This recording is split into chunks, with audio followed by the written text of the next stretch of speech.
সম্পূর্ণ ভিডিওটি দেখবেন, না হলে মজা পাবেন না।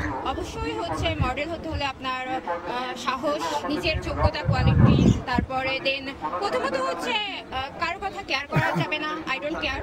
আমি আমার মতো, আমি আমার নিজেকে সব রকম ভাবে তুলে ধরতে চাই। তুমি ঠিকই কইছো, কারো কথা কি আর করা যাবে না। তুমি এসো কোনো সমস্যা নাই, কি বললো দেখার বিষয় না, তুমি এইভাবে দেখাবা, ঠিক আছে? দেখাইলে মনে করো ভাইরাল হতে পারবো, ভাইরাল হলে নায়িকা হয়ে যাবে।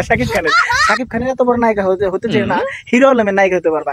আর মনে করো তার একটা কথা না বলে নিজেকে মনে করো তুলে ধরবা, মানে এমন ভাবে তুলে ধরবা, একদম কাছে ধরবা, আরো ভালো করে ভিউ মনে করো, আরো মানুষ দেখবো, আরো নায়িকা হতে পারবা। না মানে ওইটুক থর কি দরকার, এইটুক থর কি দরকার, পুরোটা তো দেখাই যাইতেছে, আর ওইটুক দেখতে আমাদের খুব কষ্ট হইতেছে। এই জন্য পুরোটা একদম খুলে ফেলো, তাহলে মনে করো আমরা মজা পাইলাম, তোমারও ভিউ বাড়লো, তুমিও টাকা পাইলা।